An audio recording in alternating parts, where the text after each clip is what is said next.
Last night, May 7th, we had a Board of Ed meeting.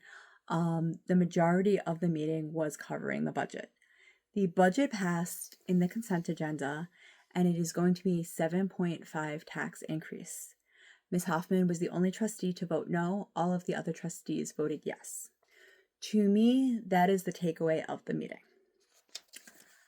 I wanted to give myself time to kind of organize all of the what I believe to be very important pieces of information that were shared through various parts of the night, as well as giving myself time to give a very or as objective as I can recap.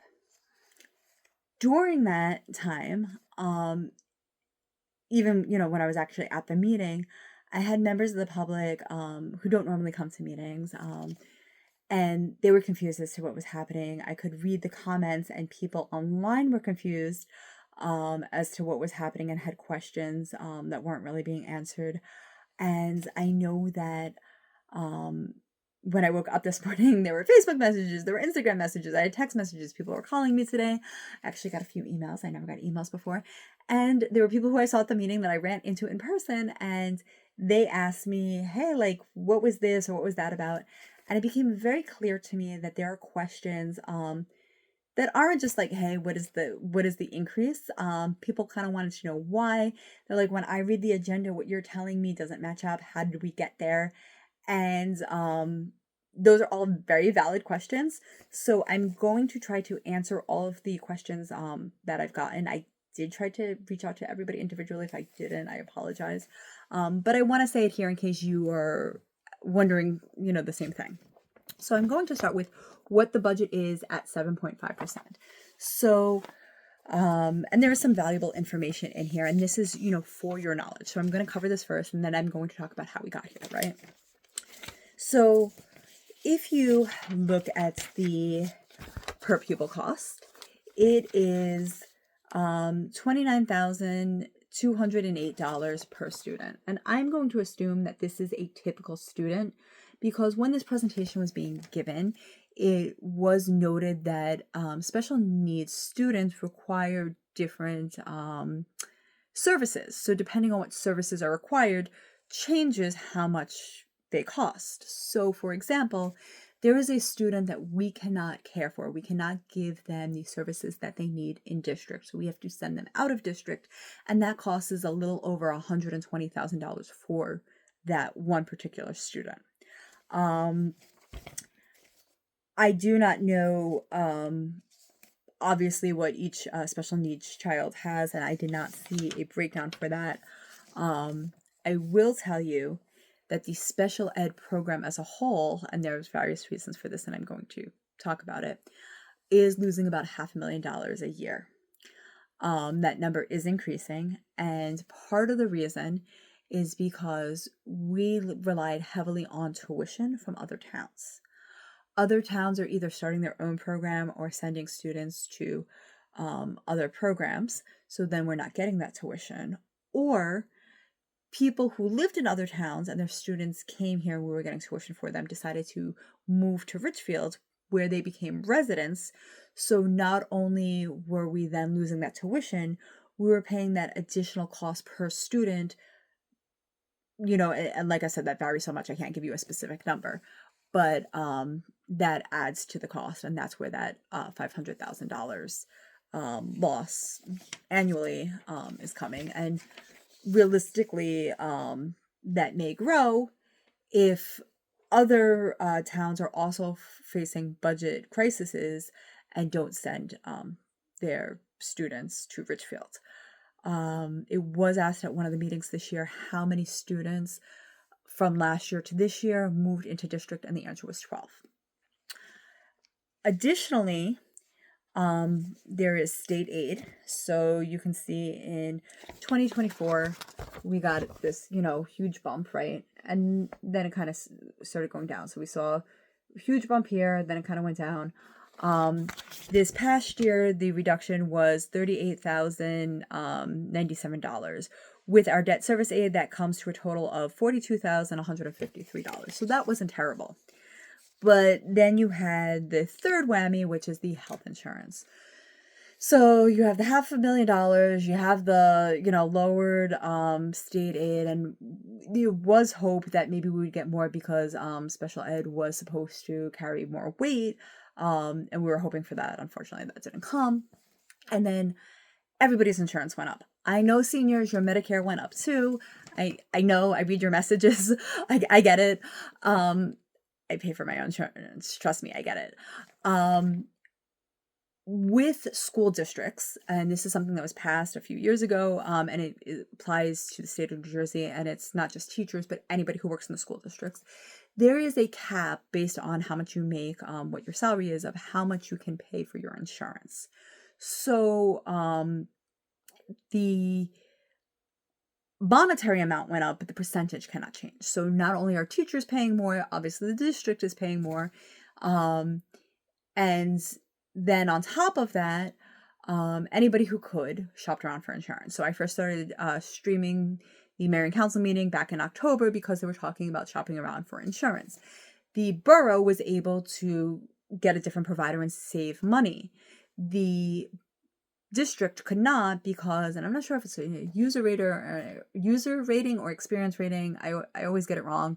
But basically, we are costing health insurance companies more money to insure us than they make on us, so no one wants to touch us. Luckily, the public employee health insurance system or whatever cannot drop us. Otherwise, we'd be in real trouble. But if everybody who could go get a better rate left, obviously our rate is not great. So I think that it was like mid to high 20s that the borough went up, and we were like mid 30s percentage wise. And this is going to be something that increases next year too, right? So all of these problems that we're having, all these additional costs, the additional energy costs, we did put in solar panels. It was not communicated how much we were saving, but it is saying that we're being told that electricity and utility costs have risen. Obviously, gas prices are going up. All of these, maybe gas prices will come down, but other than that, everything else is probably going to remain high, if not go higher next year. So this is going to be an ongoing thing. So the budget had to be passed, right? So the state aid comes in, and what was basically said was, we got the state aid numbers late and we have to get it to the county for review. And if we don't get it to the county by a certain date, we're going to get a fine. So the Board of Ed passed a 9.9% increase. And that was a preliminary budget, and it was just to avoid the fine. Then what happened is the Board of Ed was like, we would like to get that number down because it's a really high number. Now, the 9.9 is not a straight 9.9 or that 7.5 that was passed. I'm going to talk about that. So if you looked at the agenda, and many people went into the agenda, read it, awesome, that's great. You would see hey, we're passing 5.5. What happens is the Board of Ed is entitled to a 2% increase every year. And if you've been following me, I put a video of all the trustees basically saying, hey, we have to increase taxes. We're not happy about it. And Ms. Hoffman talked about being on the board, and she's like, this is my third year. The first year was over 2%. And I was like, hey, is there anything we could do about it? The second year, it was over 2%. And I was like, hey, is there anything we could do about it? And basically, she was told, no, the state knows that you cannot operate at a 2% increase. So they provide all these caveats that you can vote to increase it more than the 2% so you can operate. And, it's a failing system. And if, because it is for healthcare, or if it was for a capital improvement, even if you were to put it for a referendum and it was voted down, the state could still come in and say, okay, well, it needs to be done. So now you have the cost of a special election and you have this additional cost. In the past, it wasn't a huge amount like this, so it kind of went unnoticed. But it has been a growing problem that many school districts in the state of New Jersey have been facing. So now with the insurance, basically the whole state is kind of in this situation as well. However, that does not help us. So they wanted to get it down from that 9.9 to that 7.5. So that you know what that means. If you have a house valued at $684,000, it would be a $400 $17.51 increase in taxes for the school board portion of your taxes. The way taxes work is the school board is the higher percentage, but the school board is a percentage. The town is a percentage. I want to say the town is going up 4%, and that 4% is the equivalent. I want to say it was like 24%. And then there's a little bit of the county that gets added in, and then from that formula, they give you a number. So that's what this year's taxes are. So now let's talk about how we got there and what cuts and stuff are going to happen. So like I said, I believe it was in April that they passed the preliminary budget. And after that point, there were some layoffs. And I am under the impression that those layoffs were included in that original number. I want to talk about this, and once again, this is to the best of my knowledge, because there was some misinformation online, and it wasn't even on my page, so it wasn't me. But if somebody is tenured, you can get rid of a tenured position. It's called riffing, reduction in force. And I'm going to use the example of a media specialist. So let's say there's a media specialist and you said, okay, we're going to get rid of the media specialist. Even though you're tenured, we're getting rid of your position. You are being riffed. The media specialist, if they previously were a tenured English teacher, can say, okay, I understand, but I was a tenured English teacher, so I want to go back to being a tenured English teacher. Now, if you ever go to fill that media specialist position, it has to be offered to them first before you can offer it to another person. And if they wanted to go back to being an English teacher because they were previously tenured there, they could. And basically, theoretically, they would bump somebody who is non-tenured. So yes, even if someone is tenured, their job is not guaranteed. The second thing is that if you are not tenured, you can be non-renewed. And they basically say non-renewed because of, economic reasons. So to my knowledge, there were 7 or 8 teachers, maybe 8 or 9 teachers, I think it came to 9 altogether, who were non-renewed and they were non-tenured. So they were not riffed. And I just wanted to kind of clarify that terminology. And it is my understanding that if, let's say, money was found, that person could be replaced by somebody else without the job being offered back to them, right? So let's say, we got an extra $1 million that fell from the sky, and trying to think of somebody who wasn't let go. An English teacher was let go. You could say, all right, we're going to put another English teacher in that position. You don't have to go back to the English teacher that you let go. There was also an administrator. The principal of the high school was let go as well. And she was just shy of getting tenure. There was a second administrator who was just shy of getting tenure. And it was voted on for him to get tenure. He was not let go. There was a rumor that that might happen. The reason I'm talking about this is because in the live stream, you see a whole bunch of questions of like, what, was this person let go? I thought he was in the room. So they voted to give him tenure. Now, it was clarified by the lawyer that the school board does not vote to get rid of someone. So the school board did not vote to do the layoffs. That was at the discretion of the superintendent. That the superintendent decided who they were going to let go. In fact, it is my understanding that the Board of Ed members did not know about it prior to it happening. Maybe the president did, but I don't think the general population knew. So I want to clarify that because there were a lot of questions about that. Why did the Board of Ed get rid of this person or that person? They did not make that decision. They found out after it was done. I also want to explain that in the high school, and I don't know the numbers of the teachers. I'm not sitting there looking at them. I'm not an educator. I wouldn't even know how it runs, right? To be completely honest with you. But I do know that when it comes to high schools, and I believe since classes change in the middle school, it applies to middle school as well, you have to be content specific. So It's harder to run a high school lean than it is, the lower schools, because you can switch a second and fourth grade teacher without a problem.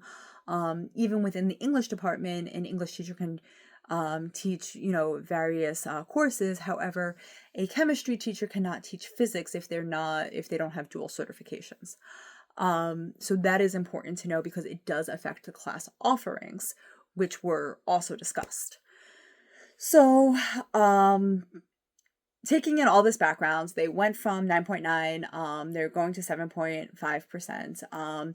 The meeting started off with Dr. Anamone going over the presentation that I just gave you the highlights of, and then board members made comments, and it began with Patrick Joe. Now, I'm going to tell you, there is a finance committee, and only those 3 people can meet with the district to make decisions, because otherwise they would have quorum. So the other option would be to either have a committee of a whole or, basically have an open discussion, but then not all, theoretically, I think all things should be able to be talked about, because you're not talking about a specific person, you're talking about positions. But regardless, they did not do that. It was only the finance committee that met with the district. So the finance committee met with them. And then, from my understanding, what Mr. Marilla, who is the president, said is he emailed everybody and he said, if you have suggestions on where we can cut, please email me and we'll bring it to them. So, Mr. Marilla, Patrick Joe, and Theo Christolios were on that finance committee. They had multiple meetings. And it's my understanding of how it went was like, hey, what about this? And then ultimately it was up to the superintendent, and the superintendent said, let's look into how to reduce this, or no, we're not touching that. I'm not going to have that discussion. So there were people who were in the audience, people who were online, and they're voicing their opinions. And it really doesn't matter, because if the superintendent does not listen to those opinions, there's nothing the Board of Ed can do about it other than not bring back the superintendent, or not pass the budget. The budget is already passed. So I want to go into some of the comments. Mr. Crisolios said, look, I believe that 7.5 is the lowest we can get for it. That's why I'm going to vote for it. Mr. Joe said, I'm going to, vote for the budget. But he did have questions because, as people were bringing up concerns, such as which AP classes were going to be cut because scheduling can't be done right now. Specifically, there was a math teacher who was let go. They do not have enough people in the math department to offer some of the honors and AP classes as electives, because they have to offer the general classes first. So that is an issue. The additional questions were, hey, what is central office giving up? Students are losing, programs, and teachers are going to have larger class sizes, and an admin was cut, and, where is central office giving? And then there was also a question about indoor track or winter track. I don't know if any other sports are also being cut, but indoor track was spoken about a lot. And basically he was told, well, after we pass the budget, we can look at those things. Ms. Hoffman really pressed and said, no, I kind of want to know what those answers are now. I did not hear an answer on the AP classes. And it was kind of said, if you were to bring back indoor track, you would have to find the money someplace else. And central office gave up some programs. Then what happened was Mr. Jacobs basically said, I'm passing this because if we don't pass it, it goes to the county. And according to what he said, the county could choose to either pass the 9.9, they could choose to pass the 7.5, or they could make it lower and pass that. And he didn't want to take that gamble. Mr. Boric, Mr. Grippa, and Mr. Marilla didn't really speak about their feelings on the budget. They just passed it. And Ms. Hoffman had a lot of questions. Some of them were answered. Some of them were not fully answered. And she basically said, I'm not going to pass it because I don't feel that we have enough information and that this is the best it could be. We are losing teachers, we're losing services, and it's still a pretty high number. So, maybe the county should come in and look at it. Maybe they could get us to a better place. I'm willing to roll the dice with that. Ultimately, it passed. Like I said, it passed in the consent agenda. So there were a lot of questions about that. The consent agenda, like I've explained in the past, everybody, like, it's multiple things that are put together and they just say yes or no. And sometimes a certain item is pulled. In this case, it was not pulled.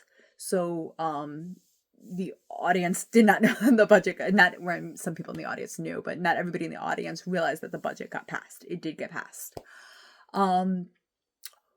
Conversation and public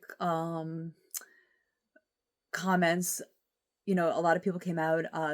They really liked the math teacher. There were a lot of teachers who really supported Dr. Nadler. And the feeling was, hey, are there other places that we could cut before we go to teachers? I want to be very clear about this because I'm getting a lot of messages about taxes. I get it. I'm a realtor. I get it. I know the New Jersey or the state of New Jersey got cut in half. I get it. I do want to say not a single person got up at this meeting and said the taxes, need to be kept in check. It happened last meeting. A former board member got up and said that, but not a single person said that from the audience at this meeting. It was implied and maybe said outright as far as people up on the dais, but none of the speakers from the audience said that. In fact, somebody said, you know what, how much is it to keep the principal? She did a great job. The police want her here, the teachers want her here, the fire department wants her here. Why are we getting rid of her? Why don't we just increase the budget that much? When they were actually voting, Patrick Joe was actually trying to make changes to add back in the math teacher because he realized that the math department would be running so slim that these AP classes would be cut. Ultimately, he was talked out of it by the lawyer and the superintendent, but he was actively asking questions as he was learning information throughout the meeting. The other thing that was said multiple times, like I said, it was past the meeting, past the budget, and then we can talk about it. So theoretically, anything can be done, right? Anything in quotes, but it has to be balanced. So if it's just under, I believe I said 48 or 49 million, you can only spend 48 or 49 million, whatever that exact number is. But you could take it from any place. However, it is not the Board of Ed who decides that. So they can't say, you know what, we really want indoor track, or we really want this math teacher to come back so we can offer these AP classes. Let's instead cut, membeans. I don't know. Everybody's complaining about membeans. There are some programs I know the teachers hate that are very expensive that everybody's like, why don't we cut those? I'm not sure if they were cut or not. But it's not up to them to say, hey, let's cut here, let's do this. They can make those suggestions, but ultimately, if the superintendent says no, then the answer is no. And that is the same case for personnel, and I want to make that very clear. It is not the Board of Ed who can bring back any teacher or Dr. Nadler. So this meeting happens, and it was passed, and I think a lot of people just were unaware of what cuts were being made, and then they are under the false impression that the Board of Ed has the power to change it. So once that budget was passed, they have very little power other than the power of making a suggestion. And I will say I personally was very moved by some of the stories that people got up and said. I do not know, like I said, it was implied, or I asked Mr. Marilla specifically, did you go line item by line item? And the answer was no. It was just like, hey, we brought some items. Do we fix, can we look at this? And sometimes it was just like, no, we can't look at it. It's not going to be, adjusted at all. So I don't know where we go from here. There were some cuts that were made. I don't even think that the board fully knows what those cuts were, because it was clear that the people who were in the finance committee did not fully know what it was, and that was 3 of the 7 members. So I can't tell you what the cuts are because the Board of Ed doesn't know. So with that, this is me explaining to the best of my ability where we are. And I will just kind of continue to give you updates as I can. And thank you for the people who have made it this far. We'll see what happens.